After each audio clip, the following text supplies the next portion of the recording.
قرآن پاک میں اللہ تعالیٰ نے ارشاد فرمایا سورہ مائدہ میں وَإِن كُنتُمْ جُنُبًا فَاتَّطَہَّرُوا، اگر تمہیں نہانے کی حاجت ہو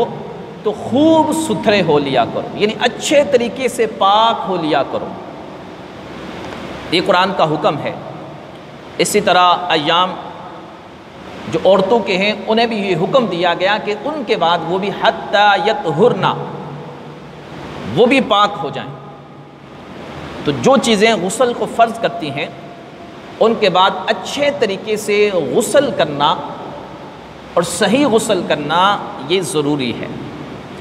حدیث طیبہ میں نبی کریم علیہ السلام نے غسل کے آداب کو بھی بیان کیا۔ حضرت عائشہ رضی اللہ تعالی عنہا فرماتی ہیں، صحیح بخاری اور صحیح مسلم کی یہ حدیث طیبہ ہے کہ نبی کریم علیہ السلام جب غسل کا ارادہ فرماتے تو ابتدا یوں فرماتے کہ پہلے ہاتھ دھوتے، پھر نماز کے وضو کی طرح وضو فرماتے، پھر آپ علیہ السلام اپنی انگلیاں پانی میں ڈال کر ان میں تر کر کے اپنے بالوں کی جڑوں کو تر فرماتے، پھر آپ علیہ السلام 3 بار پانی ڈالتے۔ دوسری حدیث میں آیا کہ پہلے دائیں کندھے پر 3 مرتبہ، پھر بائیں کندھے پر 3 مرتبہ اور 3 مرتبہ سر مبارک پر، یوں پورے جسم پر پانی آقا کریم علیہ السلام بہایا کرتے تھے۔ اسی میں غسل کے 3 فرائض ہیں۔ پہلا فرض کلی کرنا، منہ کے ہر حصے تک پانی پہنچانا فرض غسل میں یہ ضروری ہے۔ اگر دانتوں کے بیچ میں کوئی رکاوٹ ہے، کوئی چیز پھنسی ہوئی ہے، میل کچیل یا کھانا وغیرہ لگا ہوا ہے، چھالیا پان وغیرہ، تو اس کو ہٹایا جائے گا، اور منہ کے ہر حصے تک پانی کلی کی صورت میں پہنچانا فرض ہے۔ دوسرا ناک میں پانی چڑھانا، ناک کے بانسے تک اگر میل وغیرہ لگی ہوئی ہے، ناک کے اندر رطوبت وغیرہ جمی ہوئی ہے تو اس کو ہٹانا ضروری ہے۔ اور تیسرا فرض ہے پورے جسم پر 1 مرتبہ پانی بہایا جائے۔ یہ غسل کے 3 فرائض ہیں۔ اس میں یہ احتیاط رکھی جائے کہ اگر عورت وغیرہ نے ناک میں کچھ ڈالا ہوا ہے یا کان وغیرہ میں، تو اس کان کی جو بالیاں وغیرہ ڈالی ہوئی ہیں ان کے سوراخ کے اندر بھی پانی پہنچایا جائے گا۔ اسی طرح ناک کے اندر اگر سوراخ ہے تو اس کے اندر بھی پانی پہنچایا جائے گا۔ اگر زیور وغیرہ پہنا ہوا ہے تو اس کو حرکت دی جائے گی تاکہ وہ تری جو ہے وہ سوراخ کے اندر تک پہنچ جائے۔ 1 مرتبہ پانی بہانا یہ فرض ہے اور 3 مرتبہ یہ سنت ہے۔ نبی کریم علیہ السلام کی یہ عادت مبارکہ تھی کہ آقا کریم علیہ السلام جب غسل فرماتے تو غسل کے بعد آپ علیہ السلام وضو نہیں فرمایا کرتے تھے۔ اسی طریقے سے ابو داؤد شریف کے اندر حدیث طیبہ ہے، غسل کے آداب کے حوالے سے نبی کریم علیہ السلام نے ایک شخص کو میدان کے اندر، کھلے میدان کے اندر غسل کرتے ہوئے ملاحظہ فرمایا۔ آپ علیہ السلام منبر پر تشریف فرما ہوئے اور فرمایا، آپ علیہ السلام نے کہ حمد و ثنا اللہ تبارک و تعالیٰ کی بیان کرنے کے بعد فرمایا کہ اللہ تعالیٰ حیا فرمانے والا ہے اور پردہ پوش ہے، اور حیا اور پردہ کرنے والے کو دوست رکھتا ہے۔ جب تم میں سے کوئی نہائے تو اسے پردہ لازم کرنا چاہیے۔ تو نہاتے ہوئے پردہ رکھنا یہ ضروری ہے۔ مستحب یہ ہے کہ اگر آپ 4 دیواری یا غسل خانے کے اندر بھی نہا رہے ہیں تو بھی ناف سے لے کر اپنے گھٹنوں تک پردہ رکھیں، لیکن عام جگہ پر نہا رہے ہیں تو وہاں ضروری ہے، واجب ہے پھر کہ سطر انسان کا ڈکا ہوا ہونا چاہیے۔ عموماً لوگ نہروں میں نہاتے ہیں، سوئمنگ پول وغیرہ میں، تو وہاں پھر وہ مختصر سا لباس پہن کے نہاتے ہیں، تو یاد رکھیے یہ سخت ترین ناجائز اور حرام ہے۔ یہ ناجائز اور حرام ہے کہ اگر انسان کا ناف سے لے کر گھٹنوں تک سطر نہیں ڈھکا ہوا، عام جگہ پر نہا رہا ہے، پبلک پلیس میں نہا رہا، اور اگر اس کا سطر کھلا ہے تو یہ حرام ہے، سخت ترین گناہ ہے۔ اگر عام جگہ پر نہا رہا ہے جہاں لوگ دیکھ رہے ہیں تو ناف سے لے کر گھٹنوں تک اس کا جسم کا حصہ ڈھکا ہوا ہونا، چھپا ہوا ہونا ضروری ہے، لازمی ہے۔ اور اگر چار دیواری کے اندر ہے تو پھر مستحب ہے کہ وہ اپنے سطر کو ڈھانپ پر غسل کرے۔ نبی کریم علیہ السلام کی احادیث طیبہ اس حوالے سے عورتوں کے لیے بھی آپ علیہ السلام نے ارشاد فرمایا کہ عورتوں کو حمام میں نہانے کے لیے آپ علیہ السلام نے منع فرمایا، اور آپ علیہ السلام نے فرمایا کہ جو اللہ اور پچھلے دن یعنی قیامت پر ایمان رکھتا ہے وہ حمام میں بغیر تہبند کے نہ جائے۔ یعنی اس وقت حمام بنے ہوتے تھے جہاں بہت سارے لوگ اجتماعی طور پر غسل کرتے تھے، اور بے حیائی کا دورہ تھا تو ننگے ہو کر سارے غسل کرتے تھے۔ تو آپ علیہ السلام نے منع فرمایا جو اللہ پر اور آخرت پر ایمان رکھتا ہے وہ حمام میں بغیر آزار بند کے نہ جائے۔ اسی طرح عورتوں کے بارے میں فرمایا کہ جو اللہ اور آخرت پر ایمان رکھتا ہے اپنی بیوی کو حمام میں نہ بھیجے، یعنی ایسی عورتیں جہاں اجتماعی طور پر غسل کرتی ہوں اور بے پردہ ہو کر فرمایا اپنی عورتوں کو وہاں نہ بھیجو۔ تو عورت بھی عورت کے سامنے اپنا ستر ننگا نہیں کر سکتی، جس طرح مرد کا ستر چھپانا واجب ہے اسی طرح عورتوں کے لیے بھی عورتوں کے سامنے اپنے ستر کو چھپانا واجب ہے، الا یہ کہ عذر کی بنا پر ہو، تو عذر کی بنا پر تو جائز ہے، لیکن بغیر عذر کے عورت کو بھی عورت کے سامنے اپنا ستر ننگا کرنا یہ جائز نہیں ہے، سخت ترین گناہ ہے۔ اسی طریقے سے سامعین محترم، نبی کریم علیہ السلام کی احادیث طیبہ میں یہ ہے آداب غسل میں سے کہ غسل کے دوران کوئی گفتگو نہ کی جائے الا یہ کہ ضرورت کی بنا پر، اور مستحب یہ ہے کہ بندہ اگر ایسی جگہ غسل کر رہا ہے جہاں پانی وغیرہ جمع ہوتا ہے تو پھر یہ ہے کہ جب وہ نماز کے لیے وضو کی طرح وضو کرتا ہے تو پھر پاؤں نہ دھوئے جب پانی جمع ہو رہا ہے، اور اگر پانی بہہ رہا ہے تو پھر پاؤں بھی دھو لیے جائیں، اور اگر پانی جمع ہو رہا ہے تو پھر غسل کرنے کے بعد سب سے آخر میں اس جگہ سے الگ ہو کر اپنے پاؤں کو دھو لے، اور پھر اس کے بعد آقا کریم علیہ السلام کہ یہ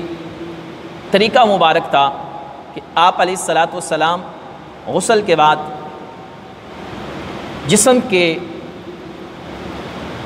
کچھ حصوں سے پانی صاف بھی فرماتے تھے، یعنی پوچھنا جائز ہے۔ حدیث میں یہ بھی آیا ہے کہ جو غسل کرے گا فرض تو اس کے غسل کے پانی کے قطرے بھی اللہ تعالیٰ قیامت کے دن ثواب میں شامل فرمائے گا۔ تو اگر مسجد وغیرہ میں جانا ہے تو پھر پانی خشک کر لیا جائے تاکہ وہ پانی مسجد وغیرہ میں نہ گرے۔ سامعین محترم، اسی طرح اگر کسی کو رات کو نہانے کی حاجت ہو جائے، غسل فرض ہو جائے، تو اب اگر وہ رات کے کسی پہر میں غسل نہیں کر سکتا کسی وجہ سے، وہ سونا چاہتا ہے، تو اس کے لیے ہے کہ وہ وضو کر کے، یعنی جس طرح نماز کے لیے وضو کیا جاتا ہے وہ وضو وغیرہ کر کے سو جائے اور پھر صبح غسل کر لے۔ اسی طرح اگر کسی کو کھانے کی حاجت ہے اور غسل کا وقت نہیں ہے، جیسے رمضان المبارک ہے، غسل فرض ہے، سحری کا وقت کم ہے، اب وہ کھانا پینا چاہتا ہے، تو اس کے لیے بھی یہ ہے کہ وہ وضو وغیرہ کر لے نماز کی طرح، اور اس کے بعد کھا پی لے، اور پھر اس کے بعد غسل جو ہے وہ فرض غسل ادا کر لے۔ فرض غسل میں یاد رکھیے جسم کی بہت ساری جگہ ایسی ہیں کہ ان کا احتیاط کے ساتھ دھونا لازم ہے، جس طرح یہ کان کے نچلے حصے ہیں، یا کان کے بعض اوقات لوگوں کے یہ کان کے پیچھے کچھ دھاری ہوتی ہے، جسم جھڑیاں ہوتی ہیں وہ ملے ہوئے ہوتے ہیں تو خالی جگہ ہوتی ہے، تو ان تک پانی پہنچانا، کان کے یہ ظاہری حصہ ہے اس تک پانی پہنچانا، پھر اسی طرح یہ بغل کے نیچے کا حصہ ہے اس تک پانی پہنچانا، ناف کے اندر پانی پہنچانا، یہ بھی ضروری ہے فرض غسل۔ بہت سارے لوگ اس کا احتیاط نہیں کرتے کہ ناف کے اندر جو سوراخ ہے اس کے اندر بھی پانی پہنچانا فرض غسل میں ضروری ہے۔ اگر ناف کا بیرونی حصہ جو ظاہر ہے، جو سوراخ ہے وہ اگر خشک رہ گیا تو فرض غسل ادا نہیں ہوگا۔ اس طرح ناخنوں کے نیچے اگر میل وغیرہ ہے تو اس تک بھی پانی پہنچانا ضروری ہے۔ اسی طرح اگر کوئی پینٹ وغیرہ کرنے والا ہے اور اس کے جسم پر وہ پینٹ وغیرہ لگی ہوئی ہے، کلر وغیرہ، تو اسے چھڑوا کر فرض غسل کرنا یہ ضروری ہے۔ اگر کسی جسم کے حصے پر وہ پینٹ وغیرہ لگی رہی، اس نے غسل کر لیا تو اس کے نیچے پانی نہیں گیا تو اس سے غسل ادا نہیں ہوگا، وہ پاک بھی نہیں ہوگا۔ یہاں ایک اور اہم مسئلہ، اور یہ بڑا اہم مسئلہ، اکثر خواتین مہندی وغیرہ لگاتی ہیں۔ مہندی خواتین کو لگانی بھی چاہیے، جائز بھی ہے، ثابت بھی ہے، لیکن فی زمانہ کچھ مہندی ایسی ہوتی ہے جو کلر کی طرح ہوتی ہے، یعنی جس طرح آپ پینٹ کرتے ہیں اس طرح کی ہوتی ہے، وہ لگاؤ تو فوراً دھو دو تو اس کے اوپر اس کی چمڑی سی بن جاتی ہے، جلد سی بن جاتی ہے۔ تو ایسی مہندی اگر کسی عورت نے لگائی اور اسے فرض غسل کرنا تھا تو وہ عورت پاک نہیں ہوگی۔ یہ مسئلہ یاد رکھیں۔ اور یہ اکثر مہندیاں جتنی بھی آ رہی ہیں مارکیٹوں میں وہ یہی آتی ہیں جو ایمرجنسی ہوتی ہیں، تو اکثر وہ فوراً لگاتی ہیں، فوراً دھو دیتی ہیں، پھر اس کے اوپر ایک تہ جم جاتی ہے، تو اس تہ کے نیچے پانی نہیں جاتا، وہ اکھڑتی ہے، اس کا رنگ نہیں نکلتا، بلکہ وہ اوپر جلد سی بن جاتی ہے۔ آپ جانتے ہیں خواتین گھروں میں استعمال کرتی ہیں، تو وہ اکھڑتی ہے۔ تو ایسی مہندی اگر کسی عورت نے لگائی ہوئی ہے، اس کا فرض غسل ادا نہیں ہوگا، نہ اس کا وضو ہوگا، نہ فرض غسل ادا ہوگا، نہ ہی وہ عورت پاک ہوگی۔ اس طرح نیل پالش خواتین لگاتی ہیں، تو نیل پالش اگر لگی ہوئی ہے تو اس سے بھی نہ غسل ہوگا، نہ فرض غسل ادا ہوگا، نہ وضو ادا ہوگا۔ اس کو اتار کر بالکل صاف کر کے غسل یا وضو کیا جائے گا، تبھی عورت پاک ہوگی۔ اور یہ مسئلہ بڑا اہم ہے، اکثر اس میں بد احتیاطی ہے کہ مارکیٹ میں آپ جائیں گے تو ساری مہندیاں ملتی ایسی ہیں کہ جو کلر نہیں دیتی بلکہ وہ جرم والی ہوتی ہے، بہت کم ایک آدھ دو ایسی ہوتی ہیں۔ تو یہ مسئلہ بڑا بے احتیاطی ہمارے گھروں میں برتی جاتی ہے کہ خواتین کو اتنا معلوم بھی نہیں ہوتا، اور پھر کیا ہے وہ عورت ناپاک ہی رہتی ہے یا بے وضو رہتی ہے، وہ پاک ہی نہیں ہو سکتی۔ تو اس لیے یہ مسئلہ یاد رکھیے۔ اسی طرح جیسے یہ 14 اگست کا دن آتا ہے یا دیگر آتے ہیں تو بہت سے لوگ چٹو وغیرہ بنواتے ہیں، وہ چہرے پر جھنڈا وغیرہ بنا لیا۔ اگر کسی پر غسل فرض ہے، مرد ہے یا عورت ہے، اور وہ چٹو وغیرہ بنا ہوا ہے، اس کا غسل ادا نہیں ہوگا جب تک اس کو اکھاڑے گے نہیں۔ اسی طرح ہاتھوں وغیرہ پر سٹیکر وغیرہ لگائے جاتے ہیں، تو کسی پر اگر غسل فرض ہے یا اس نے وضو کرنا ہے نماز کے لیے تو وہ کلر وغیرہ اس کا ہٹانا اس کے لیے ضروری ہے۔ جو چیٹو وغیرہ بنائے یا جھنڈا وغیرہ بنوائے یا کوئی بھی یا سٹیکر آتے ہیں وہ لگا دیتے ہیں، تو جب تک وہ ہٹے گا نہیں تب تک وضو نہیں ہوگا، اور اگر غسل فرض ہے تو غسل بھی ادا نہیں ہوگا۔ تو یہ مسائل بڑے اہم ہیں، یہ گھر میں خواتین کو لازمی سکھانا۔ عدم علم کی وجہ سے، بد احتیاطی کی وجہ سے خواتین کو یہ مسائل پتہ نہیں ہوتے، خاص کر کے یہ مہندی اور نیل پالش وغیرہ کے جو مسائل ہیں یہ تو لازمی سکھانے چاہیے کہ اس سے نہ وضو ہوگا نہ غسل ہوگا۔ اور خصوصاً جب عید وغیرہ کا موقع آتا ہے یا کوئی تقاریب آتی ہیں، شادی بیاہ ہوتا ہے، اور ہمارے ہاں یہ بھی بہت بڑا ظلم ہے کہ اکثر شادی کے موقع پر دلہنوں کو بھی جب مہندی لگائی جاتی ہے تو یہی ایمرجنسی مہندی لگائی جاتی ہے۔ تو یہ بھی درست نہیں ہے کہ اگر غسل کی حاجت ہو تو غسل ہی ادا نہیں ہوگا۔ تو یہ خاص احتیاط رکھی جائے کہ خاص کر کے عید وار کے موقع پر، شادی بیاہوں کے موقع پر خواتین اکثر مہندی استعمال کرتی ہیں، اور پھر وہ اگر حاجت ہے وضو کی نماز کے لیے یا غسل کی حاجت ہے تو وہ پاک نہیں ہوگی۔ تو یہ مسائل لازمی یاد رکھیے، ایسی مہندی استعمال کریں جو کلر والی ہو،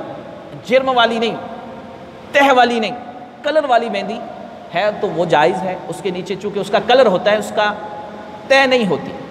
تو وہ درست ہے۔ اللہ تبارک و تعالی ہمیں یہ مسائل سن کر یاد رکھنے کی توفیق عطا فرمائے۔ اللہم صلی اللہ